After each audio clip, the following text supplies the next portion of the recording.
Sino? Ay, wala. Magandang umaga po muli sa ating lahat. Tayo po ay magsisimula na ng pangkaraniwang pulong ng Sangguniang Bayan. Sa pangunguna po ng ating kagalang-galang Danilo Lalunyo Liwanag, pangalawang punong bayan, tagapangulo. Lahat po ay inaanyayahang tumayo. Sa magalang na pagbati po sa ating mga kagalang-galang na Sangguniang Bayan. Ganoon din po sa ating nagpapaliwanag ng ating bayan, kina manager at sa ating pong taga-Keselco. Tayo po ay mag-uumpisa na ng ating regular na pagpupulong sa pamumuno po ng ating kagalang-galang Konsehal Choy Eliazar.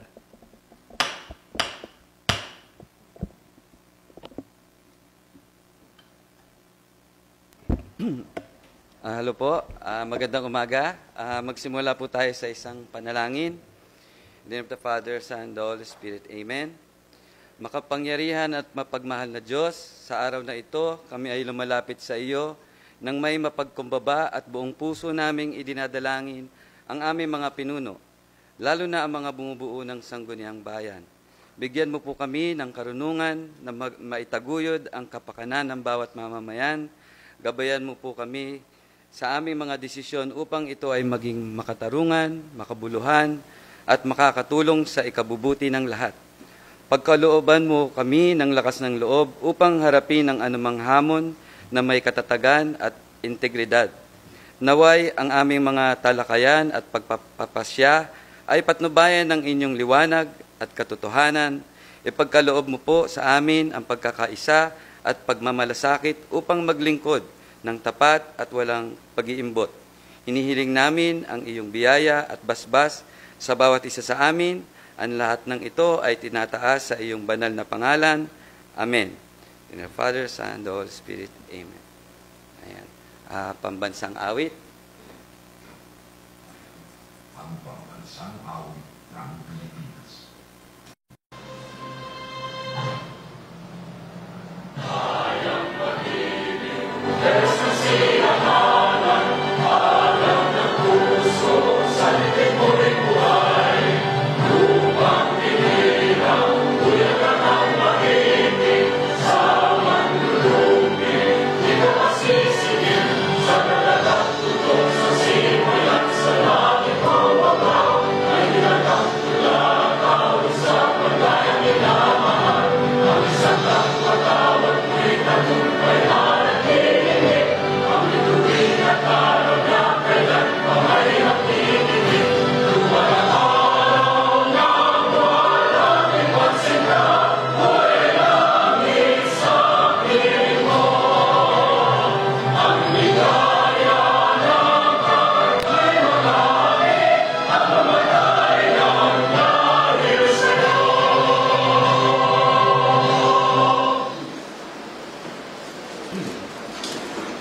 The Councilor's Creed. I am a Philippine Councilor, mandated by law to enact measures and ordinances to redound to the general welfare of my constituents and to pursue for happiness, peace, and prosperity. I believe in public service above self as a guiding principle of my official act, as I tread the pathways of local legislation. May Almighty guide my mind and my heart, and I shall be true to my constituents and the Filipino people. And good morning po.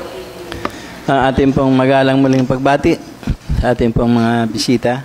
Pagbasa po ng ating nakaraang katitikan. Maraming salamat po, kagalang-galang na tagapangulo.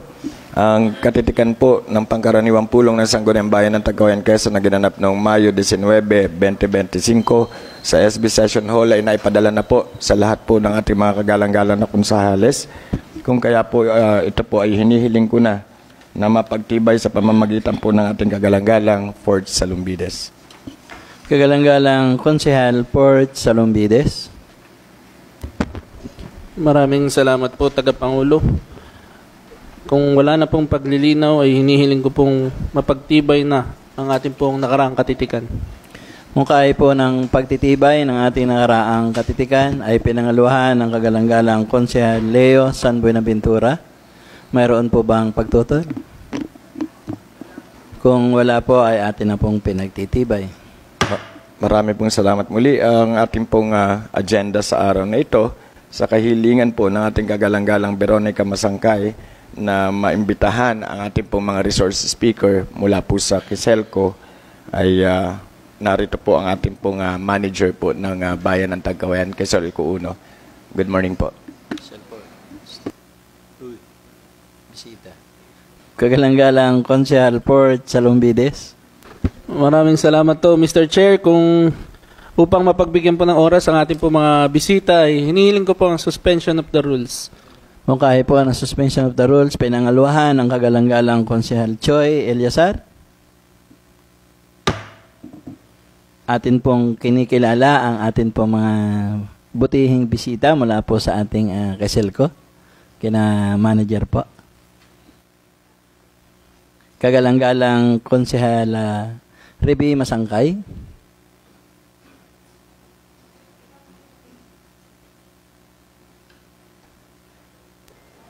Marami pong salamat sa ating kagalang-galang na Vice Mayor Danny Liwanag. Magandang umaga po. Inaanyayahan po natin ang ating mga panauhin dito po sa panguna po ni Manager. Magandang umaga po sa aking mga kasamahang konsehal ng bayan, sa lahat po nating panauhin, kay Sec. Manager, Manager Baby at sa mga kasama po. Sa ngayon po dun sa resolution na inakda ng Sangguniang Bayan, ay nais po naming malaman kung ano po yung sinasabing BAPA, kung ano po yung serbisyo na ibinibigay sa atin pong mga kababayan dito sa bayan ng Tagkawayan at kung ilang barangay po ang under po ng BAPA. At mamaya na po, pagkatapos po ng BAPA, may mga ilang pong katanungan tungkol po sa serbisyo. Nabanggit po kanina na parang may presentation po kayo. Matagal po ba kaya yun? May ilang minutes po kaya? Okay po. Mga 10 to 15 minutes po. Kagalang-galang na tagapangulo. Maraming salamat po. Wala po itong ano.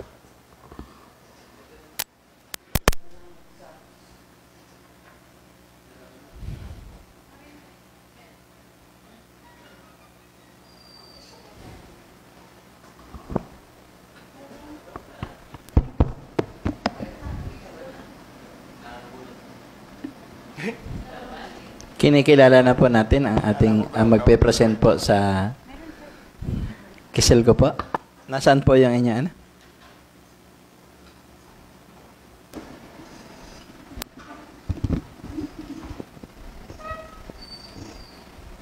Pamaya pa.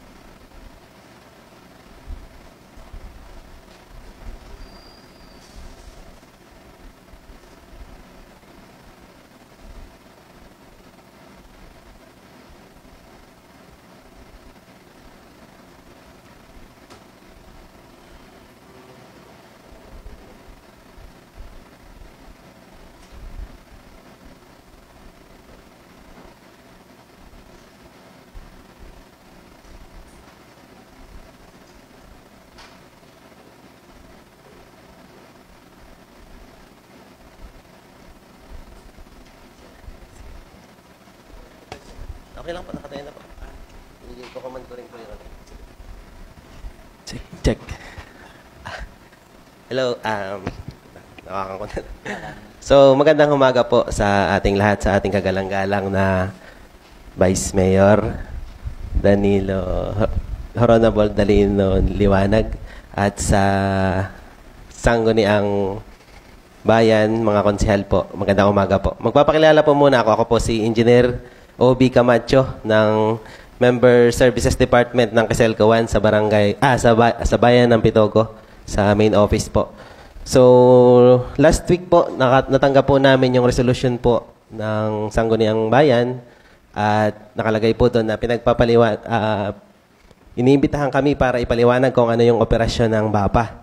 So meron po ako ditong short presentation para po mas maliwanagan po kayo kasi pag verbal lang medyo hindi ko ma-express yung operation. So ano po ba yung BAPA sa Kiselco 1? So ito po ay isang maliit na modelo ng Kiselco 1 yung BAPA. Yung Kiselco 1 po ay ibinaba sa barangay. So doon na nangyayari yung pangkolekta at pagbabayad ng mga consumer Ang maayos na pamamalakad ng isang BAPA ay nakakalikom ng sapat na pondo para sa operasyon at sa pangangailangan ng komunidad. So yan po yung pinakang general objective po ng BAPA para po makatulong sa community within the barangay. So ano ba yung tatlong aspeto ng operasyon ng BAPA? Meron po tayong tinatawag na institutional, financial, dapat pala dito ako, at technical. Una, yung institutional may kinalaman sa istruktura at pamamahala at mga patakaran. Yung financial naman may kinalaman siyempre sa pera at pamamahala ng pondo. Yung technical naman may kinalaman sa pagsasaayos at pangangalaga ng linya. Ito po yung organizational chart ng isang BAPA. Makikita po natin dyan na ang nasa taas po ay chairman, kasunod po ay secretary at auditor. Then meron po tayong tatlong committee. Vice chairman for member education, vice chairman for finance, and for operation. So dyan po pumapasok yung aspeto ng operasyon ng BAPA. Ano po? So ano ba yung mga benepisyo ng mga kasapi ng BAPA? Ano ba ang binibigay na benepisyo ng Quezalco 1 sa mga kasapi ng BAPA? Pagkakataon na magkaroon ng direktang karanasan sa pamamahala ng operasyon ng isang maliit na electric cooperative ko. So kagaya na nabanggit ko kanina, kung ano yung operasyon ng Quezalco 1, ganun din yung operasyon ng BAPA. Hindi na kailangan gumastos ng pamasahe ang mga kasapi para pumunta sa opisina ng kooperatiba. So yung pagbabayad ay doon na rin sa mismong barangay. So ito po yung binabanggit ko na pamamahala ng isang BAPA. Meron tayong ginagawa na BAPA Officers Monthly Meeting. So ini-require natin yung ating mga BAPA officers na mag-meeting buwan-buwan para mapangalagaan yung operasyon ng kanilang samahan. Mga benepisyo pa rin. Madaling access sa mga programa ng kooperatiba tulad ng pag-update ng pangalan, ng account, at seminar bago ang pagpapakabit ng serbisyo ng kuryente. So doon sa mga barangay, banggitin ko po pala yung mga barangay na BAPA dito sa Tagkawayan. Una po, meron tayong Kasispalan, Mahinta, Kandalapdap, Laurel, tsaka Katimo. 5 lang po yung BAPA natin. Ano po? So isa sa benefits ng BAPA, kami mismo, from Pitogo, ay nagpapadala ng officer sa barangay para magpalipat ng pangalan. Hindi na yung mga consumer ang napunta dito sa bayan para magpasa ng requirements. Kami mismo ang bumababa sa barangay at the same time ay pinaprocess yung papel at doon sa Pitogo pinaprocess. Ano po?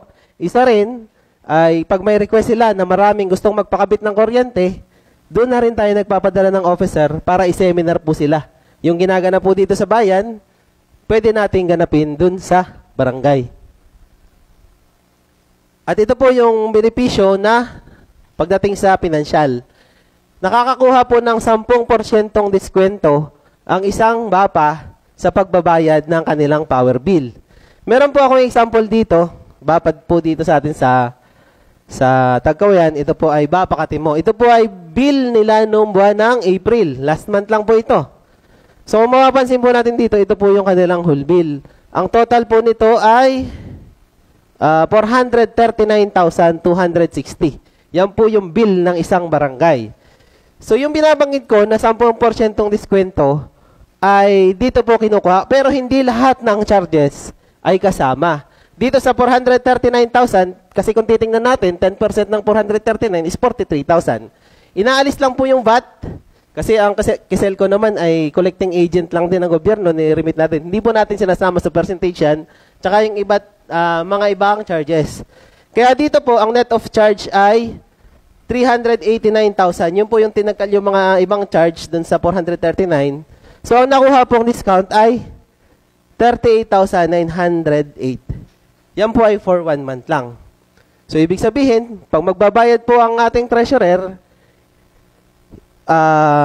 hindi na po ito yung babayaran niya. Hindi naman po binibigay yung pinakang pera na discount. Ang nangyayari po, pag magbabayad po ng bill amount na 439,000, iminaminos yung discount. At itong discount na ito ay, pag kinolekta nila yung mga bills dun sa kanilang consumer, nasisingil nila lahat ito. So ito parang tubo na nila. Ano po? Ito po yung binibigay na diskwento ng Quezalco 1 pagdating sa pinansyal. Diyan naman sa pera na nalilikom nila, nire-require naman natin sila na magawa ng kanilang financial report within the BAPA. Monthly po yan. So, meron po akong projection dito. Hindi ko na lang in-state kung magkano yung pera nila, pero ito po yung declaration nila ng mga expenses nila, yung kanilang mga nakolekta. Ano po? So, paano naman ang billing ng isang BAPA? Ano po? Paano ba si BAPA binibilan? Ayon po sa policy 78A ng Quezalco 1, basahin ko po. Power sold by the cooperative to BAPA shall be gauged by the BAPA's mother meter. Billing kilowatt hour shall therefore be based on the energy used up as registered in the mother meter, which should be read monthly. So, para explain po natin sa iyo, i-discuss ko po further yung mother meter. Binibilan po natin sila sa mother meter billing. At yung total ay kinocompute ng system loss. Para mas maintindihan niyo po, ito po yung mother meter billing. Example ko po ulit, BAPA Katimo. Sa BAPA Katimo, meron tayong 7 mother meter. Ano po? May picture ako dito. Yan. I-explain ko po muna kung paano yung konsepto ng mother meter. Ito pong drawing ko dito, ito ay example ng isang linya ng Quezalco 1. Meron tayong mga poste. Ano po? Meron tayong mga bahay na nakatap sa bawat poste. Kung mapapansin nyo po dito, may letter T. Ito po yung transformer. So, ang bahay natin napapailawan sa pamamagitan ng transformer at merong tinatawag na mother meter.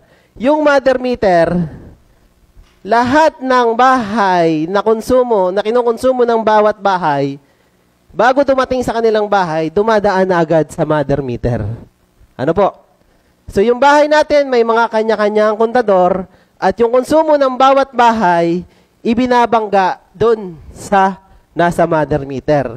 So, isa sa isang barangay, posibleng 3, 4, 5, 6, 7 transformer. Kada transformer, may mother meter.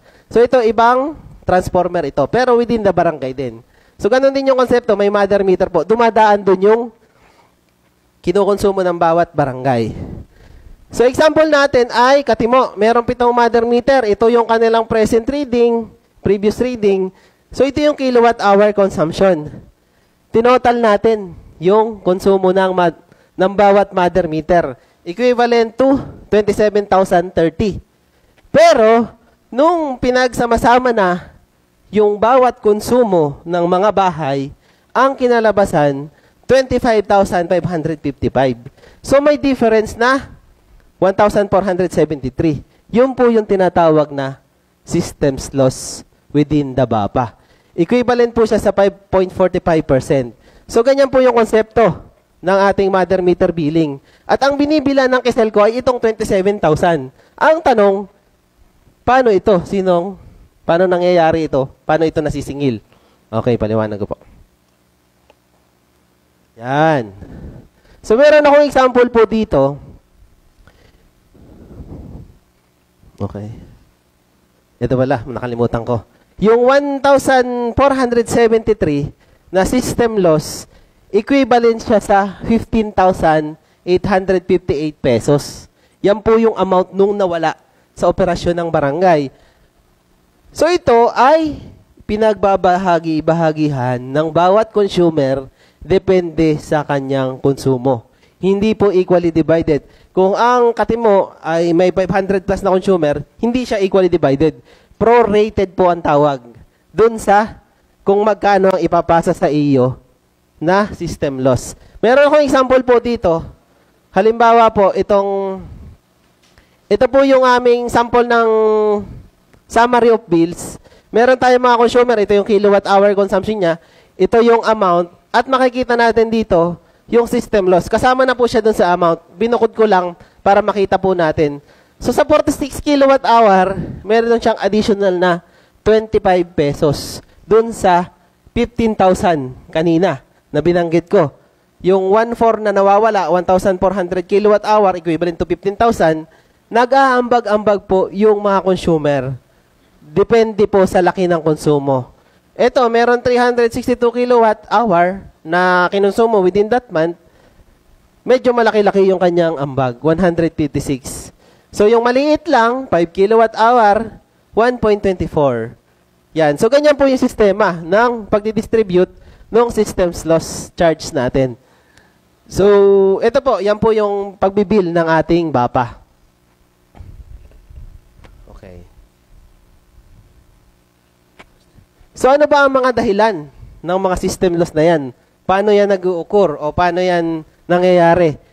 Isa po sa dahilan ay yung pagkakaroon ng vegetation sa ating linya.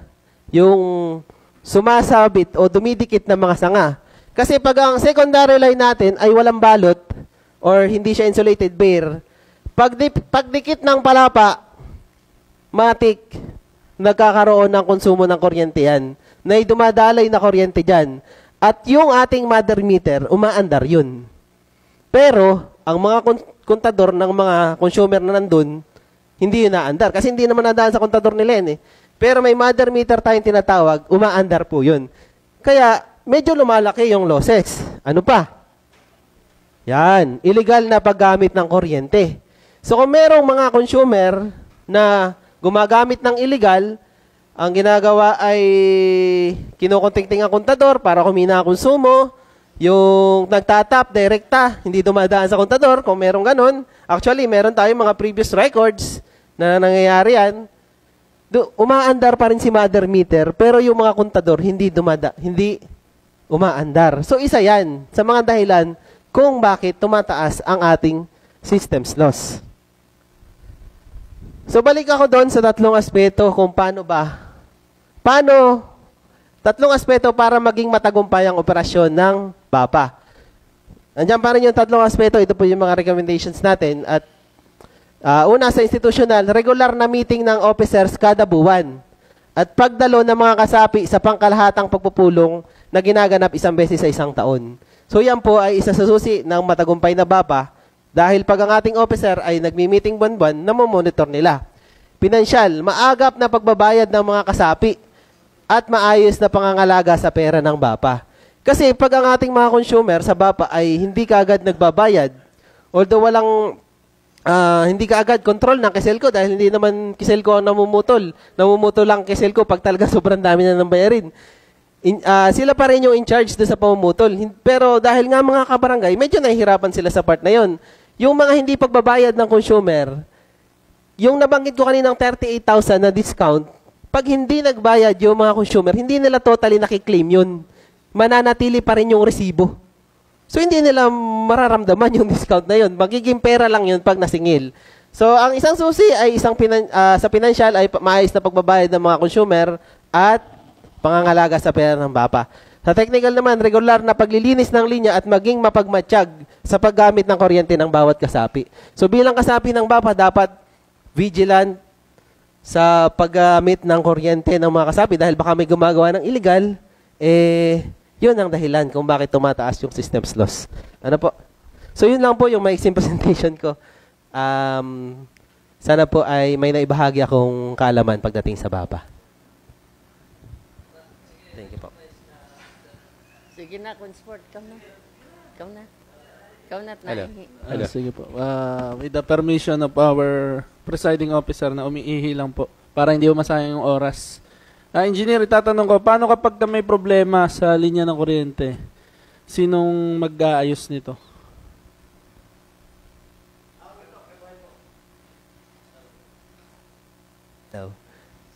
Pagdating po sa maintenance ng ating electrical line, yung mga minor, halimbawa mga bahay-bahay lang, loose connection, pinapaubaya po natin yan sa ating mga BAPA sa technical or operational committee.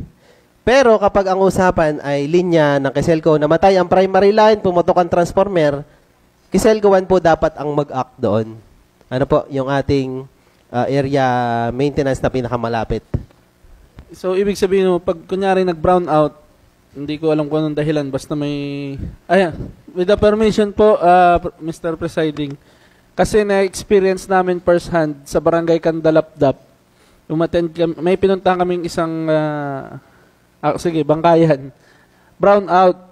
Ngayon, tumatawag ang aking mga kasamahan, si Konsehala Ribi sa Kiselco, humihingi ng assistance para ma-resume yung ating kuryente. Ang sagot ng Kiselco, BAPA ang nakakahawak niyan.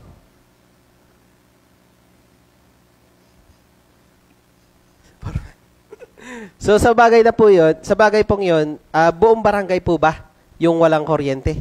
Hindi po namin ma-confirm. Basta yung area yung nandun kami, yes. Yung paligid, walang kuryente. Malawak yung barangay so hindi namin masabi yung ibang sityo. Basta yung sityo ng area na yun, brown out. Tumatawag si Consigliere Reby sa Kiselco, humihingi ng assistance kasi nakakaawa po yung namatayan Opo. Brown out. Padalawang gabi pa lang. Ang sagot po sa amin ng Kiselco, hindi po kami ang may hawak niyan, BAPA ang may hawak niyan. Okay. Salamat po, Vice Consihal Port. Ang pangyayari po kasi ay pangalawang gabi na. Dumating po kami doon mag-aalas 6 ng gabi. Mga 6:30 ng hapon, nawalan na ng kuryente.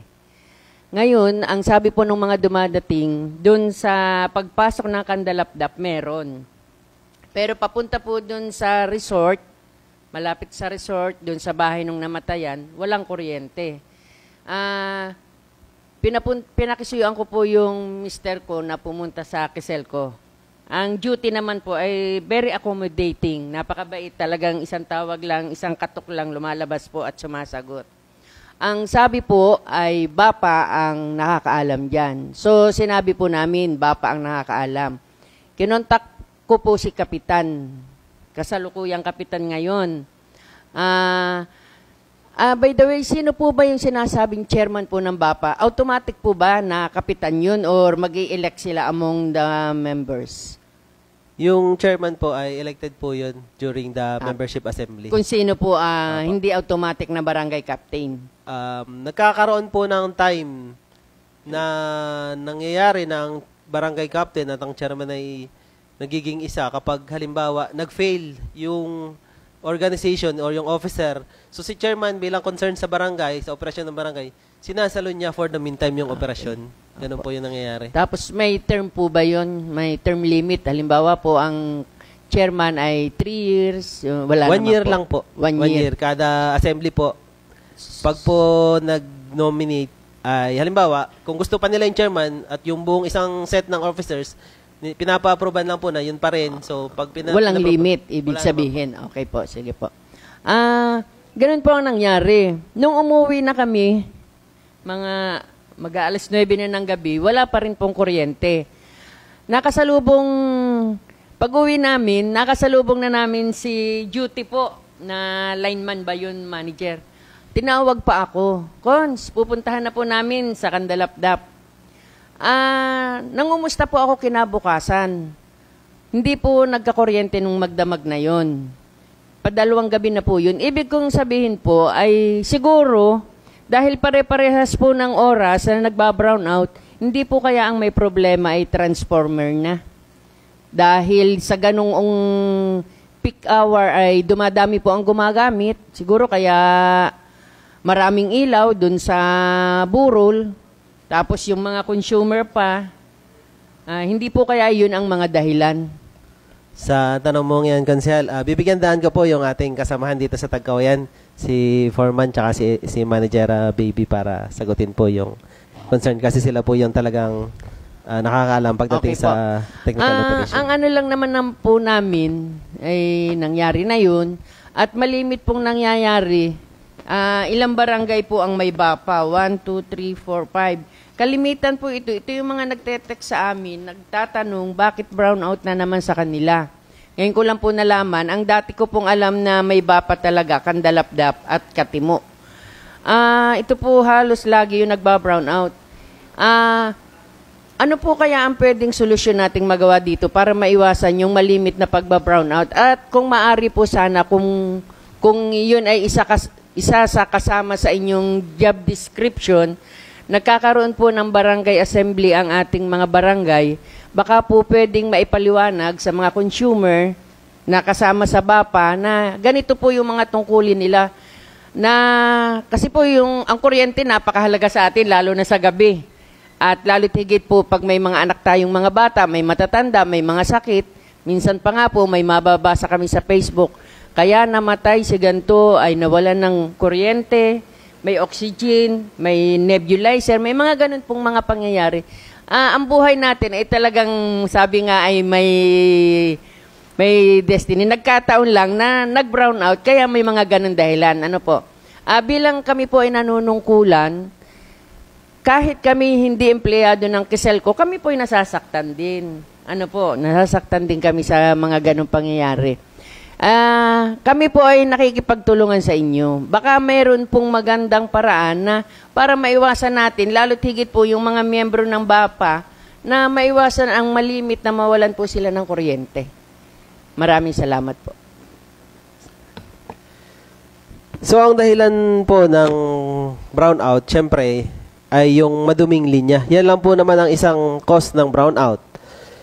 Ang isa sa mungkahin nyo po ay kung ano yung magagawa natin na paraan para mabawasan, or hindi naman kasi natin totally may eliminate yung brownout dahil ang linya natin talagang sumuot sa mga nyugan eh. Kung paano mababawasan.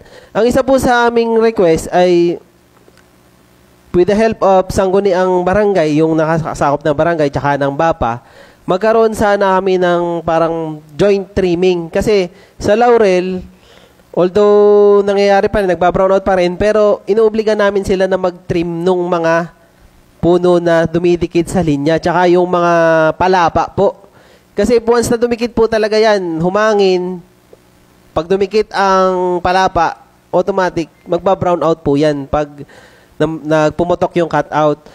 So, para magtulungan po tayo, ang Sangguniang Bayan, Sangguniang Barangay, tsaka Kiselco 1, ma-assist kami ng Kiselco na pagtatabas ng linya. Kasi kami po naman sa Kiselco, ilan lang po yung maintenance namin. Kumbaga, pag nag-brown out dun sa ibang barangay, totally, yung manpower namin ay nakakalat na. Kaya, kung meron kaming isang lineman o dalawa na mag-a-assist, tapos yung mga taong barangay ang pwede nating mapakisuyuan para magkawit ng mga sanga, magtabas ng mga palapa, pagkawit ng palapa, pagtabas ng mga sanga, maganda po sanang maging joint activity yun ng Kiselco 1 at ng tao sa barangay. Ano po? Kagalang-galang Konsehal Bomel Libero. Engineer, good morning po. Salamat po, Presiding Officer.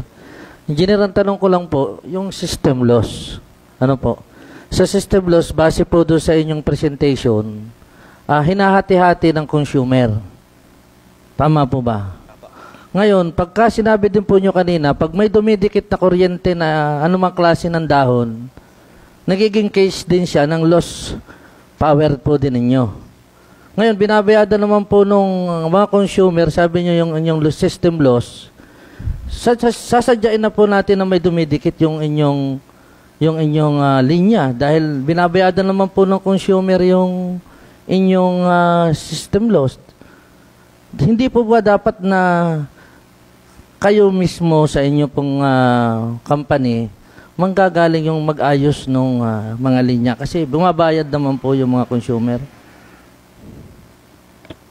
Pwede na naman, actually tama po yan, Cons. Ang hiling lang po namin sa barangay, kung baga makakatulong para rin doon sa pagtatabas. Pero, pwede din naman pong mag-hire ang Kiselco 1 ng mga trimmer para gawin po yung... Opo, kita ko po, engineer yung nagtitrim. Siyempre, hanap buhay po yan, kita po namin. Kaya lang po, hindi talaga po sinasagad nila eh. Siyempre, ang alam ko po itama po nyo kung ako'y mali. Kontrata din po sa inyo ang pagtitrim. Ano po? Araw? Kontrata. Po. Kontrata. Ano po? Kontrata nila, ang gusto nila, madali. So, ang tatanggalin lang talaga nila, talbos lang. So, baka naman po, engineer, sa parting yan, magkaroon kayo ng study. Hindi naman po namin sinasabing mali. Ano po? Kasi kayo din, sa inyo din po nanggaling na ang system loss, nakukuha minsan sa may dumidikit na either dahon ng niyog o dahon ng halaman. So, bakit kinakailangan namin kung binabayadan naman ng consumer? Tama po ba?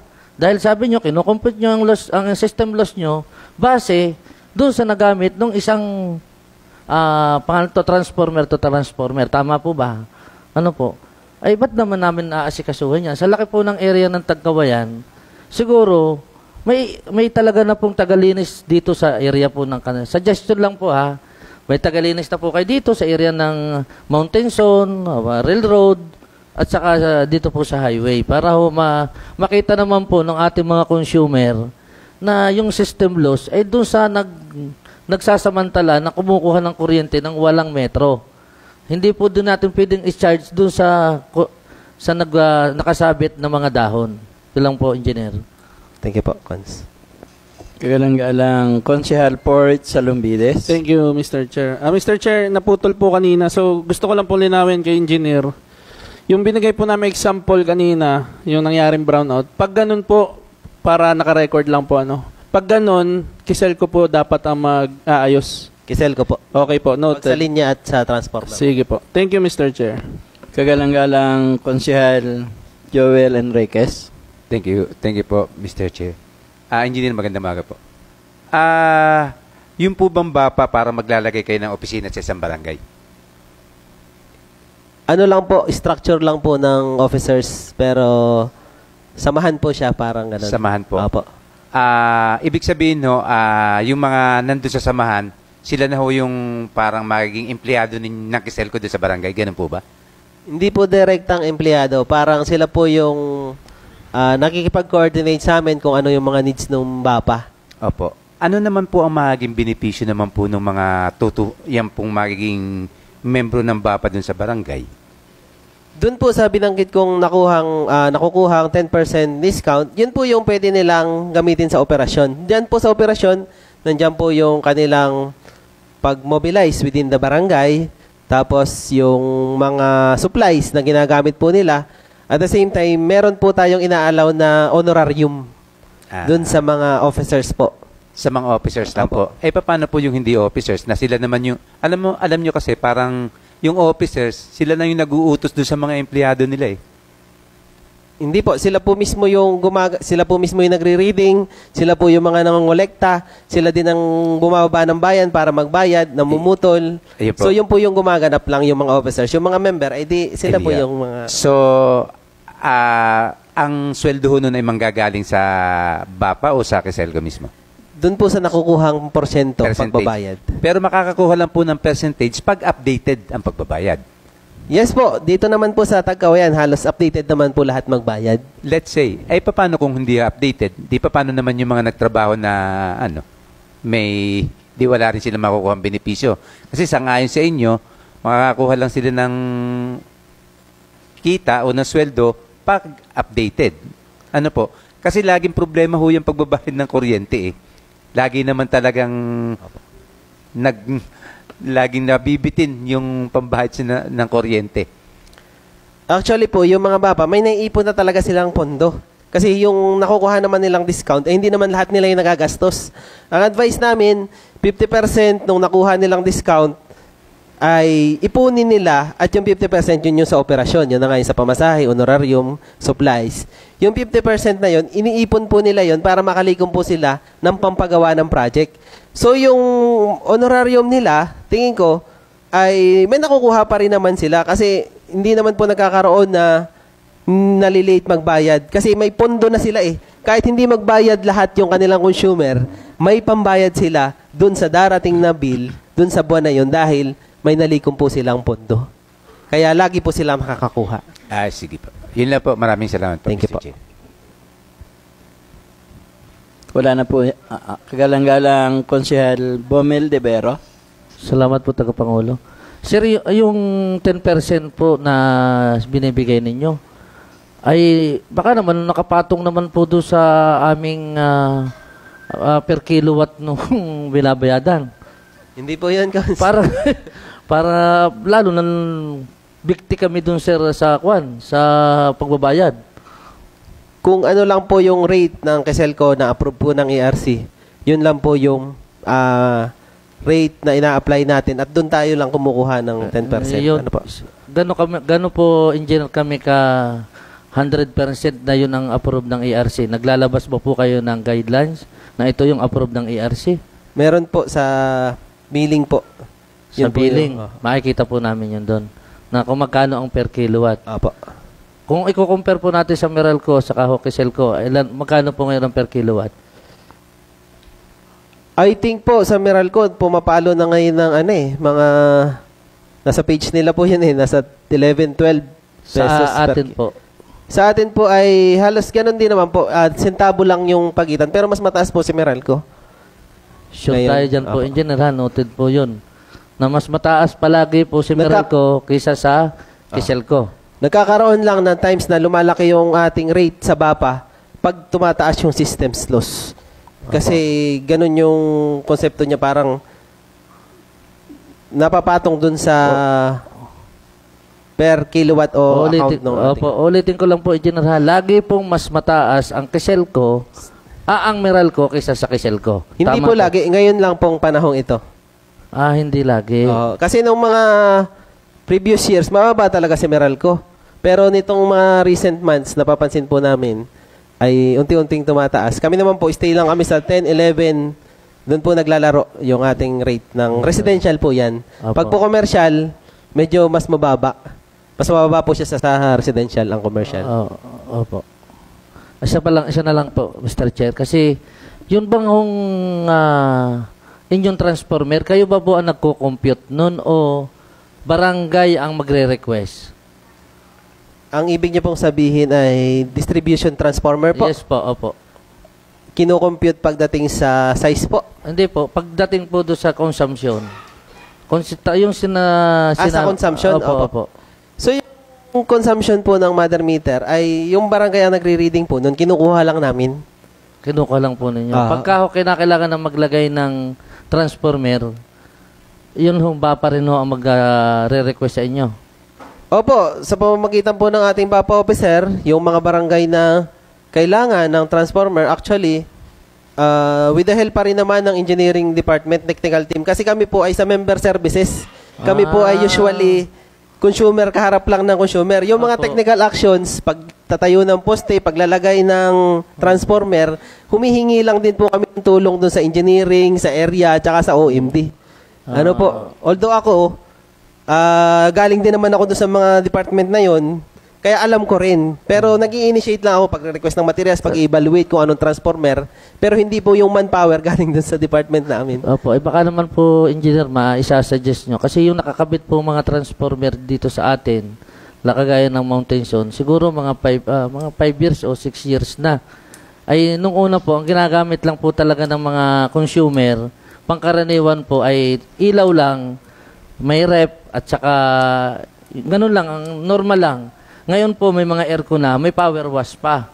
So dapat po makita ng ating mga technical team na dapat ma-upgrade na po yung ating transformer. Thank you po. Actually po, yan ay pinapamonitor natin sa ating mga area foreman. Nire-reading po yan. May reading po yung ating transformer in terms of ampere. Amperahe yung kuryente natin. So, yung transformer na 10, 15, 25, may equivalent ampere po yan. Kasi na-test po namin, papunta pong Mountain Zone, dapat 220 volts. Parang 199 na lang. O 200 na lang. Hindi na po siya nagto-220. Okay. Noted po at papag-aralan po natin kung paano may correct yung nominal voltage natin. Kahit kina Vice Mayor, tanong po niyo sa kanya. Doon sa area po na yon, mababa na po ang kuryente. Salamat po, Mr. Chair. Kagalang-galang Konsehal Joel Enriquez. Thank you, Mr. Chair. Engineer, magandang umaga po ulit. Yung pong system loss, kaya lagi pong may system loss doon sa bill, gawa po doon sa mga gumagamit ng jumper. Not necessarily po. Nagkakaroon po ng system loss kapag ang ating linya nga po ay nadidikitan ng sanga or palapa. Yung paggamit po ng jumper, yun po ay isa lang sa mga dahilan. Ano po? Kumusta po dito sa Tagkawayan? Meron pa po ba ditong gumagamit ng jumper? At may nahuli na po ba kayo? Nung mga nakaraan taon po, nitong mga nakaraan, parang wala naman Pero, natatandaan ko, parang, hindi ko na lang po babanggitin ko anong barangay, nagkaroon ng instance na may nahuli po kami. Sa pagpapalit namin ng kontador, nakita na ganon. Ano, kaya? So, may instances po na nangyayari po yan, Cons. Paano po ang pag-charge nyo ng system loss? Paano po? Equally divided ngayon ay paliwanag na kayo. I-explain ko na po. Sige. Thank you. Sorry. Thank you. Kagalang-galang Konsehal Leo San Binaventura. Thank you po, Mr. Chair. Nais ko lang pong lubos-lubosin yung oras habang nandito si Engineer Obi. Kasi Mr. Chair, nung matatandaan ko, may resolution ako dati pa, a year ago, na ang Barangay Mahinta ay lumapit sa atin at humihingi sila ng karagdagang poste yata, engineer, yung inilapit ko na sa inyo dati. Nais ko lang pong lubos-lubosin na sana may paliwanag nyo dito ngayon para naman po alam ng mga taga-Barangay Mahinta kung ano pong nangyari doon sa resolution na ipinasa ng Sangguniang Bayan para po doon sa kanilang kahilingan. Siguro yung tanong na yun ay sa kina-manager na kasi ang sakop lang ni engineer ay yung sa BAPA. So kung wala nang katanungan sa BAPA operation, so pagbigyan natin ang ating nakakasakop sa Tagkawayan para doon sa sinasabi niyo na upgrading noong transformer, yung paggamit ng mga kung ano-ano pa. Engineer, kung wala ka ng karagdagan, maraming salamat sa pagpapaliwanag mo ng BAPA. May follow-up lang doon sana doon sa BAPA kasi 5 barangay engineer ang may BAPA natin sa 45 barangay ng Tagkawayan. Ang sagot mo kayo sa isa nating katanungan ng ating isang konsihal ay ayon sa pag-aaral ng BAPA yung pag-upgrade yung paano yung 40 barangay. Kasi tama naman yung sinabi ni Konsehal Bomel na noong una nating pagkikita dito kasama si General Manager Kada, na-raise na rin niya yung concern ng Tagkawayan sa pag-upgrade ng transformer. Yung mga dating gamit dyan talaga medyo dumami. Sa amin na lang sa Bamban ay hindi nagkaiginom pista yung chapel kasi dati walang electric pan lang, 2, ngayon ay 2 aircon, hindi naman nabuhay. Yun nga, makikisuyo na lang po forman sa kasi madami na talagang i-upgrade. Ako, willing ako na kaso, tawag dito, tayo muna mag-resist ng 10 minutes para sa mas malinaw na talakayan. Ano po?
sa ating mga kagalang-galang na membro ng Sangguniang Bayan, sa ating pong mga bisita.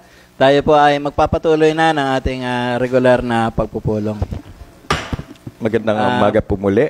Muli po natin tinatawagan ang sa Kasilkot. Meron daw po silang ipapaliwanag tungkol doon sa SEP, sa Sitio Electrification Program po ba yan, Manager? So, bigyan po natin ng daan po ulit ang Kasilko.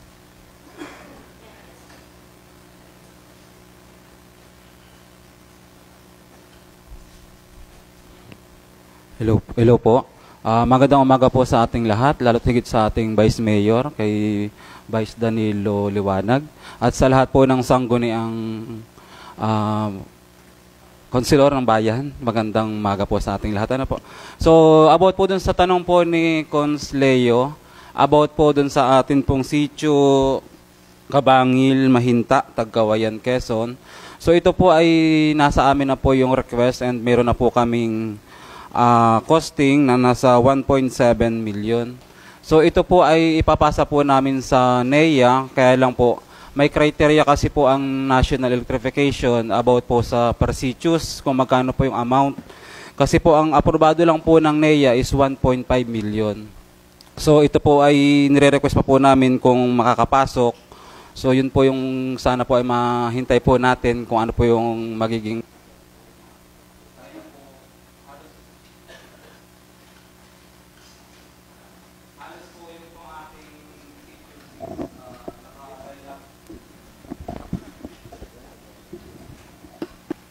Hello.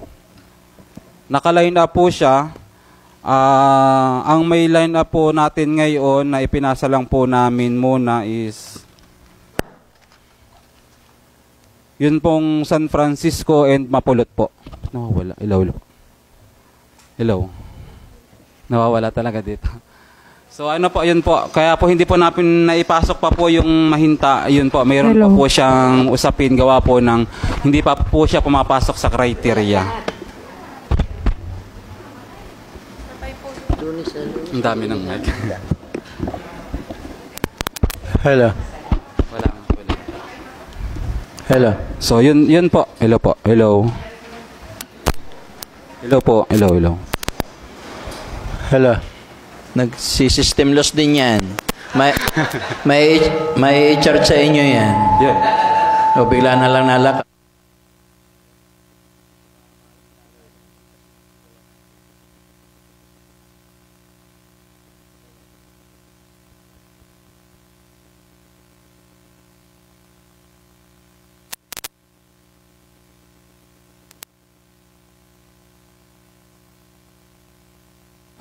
Ayun.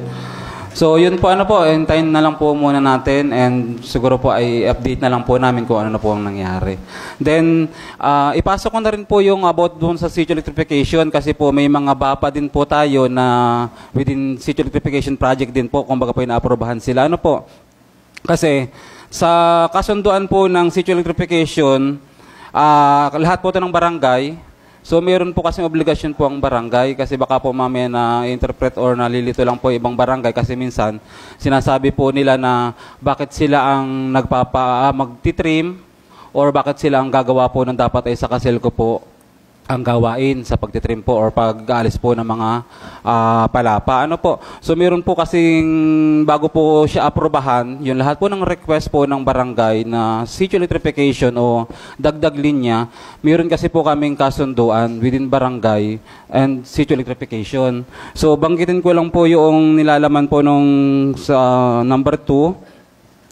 Dahil ang Sangguniang Barangay ang may hiling ng line extension para sa kanyang mga nasakupan, may mga pananagutan sila na mga sumusunod. So, ito po yun, yung A, kasunduan o pagbibigay pahintulot o right of way. So, si barangay po kasi po ang kukuha o hihingi ng mga right of way sa mga may-ari ng lupa na dadaanan. So, si barangay din po, o ang mga makikinabang, ang obligasyon po nila is maglinis po ng linya once po na ito po ay masukal na po. Ano po, yun po yung, and sila din po, barangay din po ang mag-aasikaso po ng mga right of way, mga permit tulad po sa PCA and DNR para po sa pagpuputol. So yun po yung mga kasunduan pong yun. So yun po, baka po kasi medyo na ano po yung ibang barangay na bakit po sila yung naglilinis. So baka po nalilimutan po ng mga barangay official na bago po namin aprobahan o bigyan po sila ng project, meron po tayong nilagdaan o lahat po ng sanggunian kasi nakapirma po dito. So siguro po iwanan ko na lang po kayo ng copy para po mas malinaw po mabasa po ninyo. So lahat po ng sanggunian and isang makikinabang po nakapirma po doon sa kasunduan. Yun na lang po siguro po para po mas mabilis. Ano po? Thank you po. Karagdagan doon sa paglilinis sa mga barangay, noong ating ito sa Barangay Mampulot, yung SEP kasama si Nagob at si Nakong, ay isa talaga ito sa requirements na yung mainline talagang sa Kisilco yan. Pero yung mga na-request sa mga sitio electrification program, kasi nga dadaan niya ng masalimuot, maiwasan yung mga paglalagay ng mahuhunang poste na tumutumba sa, lalo na kapag may bagyo. So, isinama yan sa pananagutan ng ating mga barangay na pangangalauna doon sa yung dadaanan pagkayang kasi pinuputol nga yung palapa, nagagalit yung may nyugan, ang pinag-iinitan yung poste. So, isinama yan sa kasunduan. So, yung ibang lugar talagang pananagutan yan ng mga barangay na linisin ang kanilang linya para una, maiwasan ang kaunting hangin lang, gumanyan yung palapa na wala ng kuryente para maiwasan. Dahil sila rin naman ang napuperwisyo ng brownout. So yan ay malinaw po doon. Pero dahil sa iiwanan ni Kisilco yung kopya, maibigay na rin natin doon sa may mga sitio electrification program natin. So yun lamang po. Marami pong salamat sa inyo pong pagbibigay ng inyong mahalagang oras. Giving light is your ano yan? Vice additional pa pong may additional lang daw po, sir. Kagalang-galang Konsehala Reby Masangkay. Maraming salamat po sa pagkilala. Observation lang po sa mga miyembro po, mga barangay na under po ng BAPA. Bakit po kaya kalimitan na sila ay laging nawawalan ng kuryente? Ano po? Lilinawin lang po natin yung katanungan. Ano po? Doon daw po sa 5 barangay na, di ba 5 po yan? Doon malimit nawawalan po ng kuryente. Kasama na po ang barangay Alihi.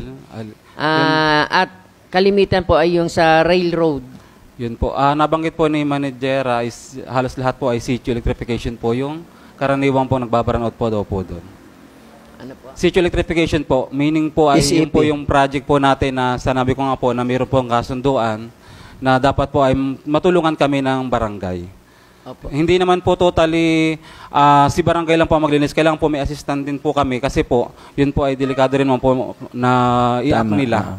So yun po yun. Okay po, tanggap naman po natin yon. Ang tanong lang po ay ito po ba ay alam ng barangay at lahat po ng consumidores po na under ng sitio electrification? Siguro, na may tungkulin sila. Siguro po, Cons, kasi po ay yun po ay bago po nga po namin i-submit po sa National Electrification, yun po ay pinipirmahan po lahat ng sangguniang barangay. Kasama rin po, pipirma din po doon yung isa po sa magiging beneficiary, nakalagay din po doon. So kung sila po ay may nakapagpasa po or na-approve, matik po meron po siya. Okay po, maraming salamat. At bukod po sa mountain zone, baka po pwedeng ma-upgrade na din po ang mga transformer po ng metro, highway, railroad at San Mandelcar. Ano po? At bukod po doon, Manager, ay dito po sa Barangay Muntimparang, sa Sitio Maligaya, meron po dong isa lang na, kung di ako nagkakamali, isang kontador. Tama po ba, Foreman, base sa inyong ano? At kung maari po, ay nagre-request po sila na madagdagan yung poste nila para po, malimit din po silang laging walang kuryente. Sa Sitio Maligaya po, ito po ay sa pangunguna ni Mr. Delpin Canal bilang tumatayo pong leader doon sa Sila po ay may 22 kabahayan na may iisa po silang kontador at iisang metro na 10 kabahayan po yung nakakabit. Ano pong barangay po, Cons? Po? Muntimparang, Sitio Maligaya. Salamat po. Siguro po ay maibigay na lang natin yung exact location tsaka yung mga beneficiary o yung mga tawag doon, mga members noon para alam naman ni Porman yun, hindi kasi nila yan masyado. Meron din po kasi po kami dito naka-line up, yun pong Sitio Abukaduhan, Tukyab Crossing. Kasama kaya po? Iba po yun? Ay, iba pa po siya. Ibibigay na lang po kay Porman kasi hindi niyo po masyadong pamilyar yung lugar sa sige po, sir. Okay po.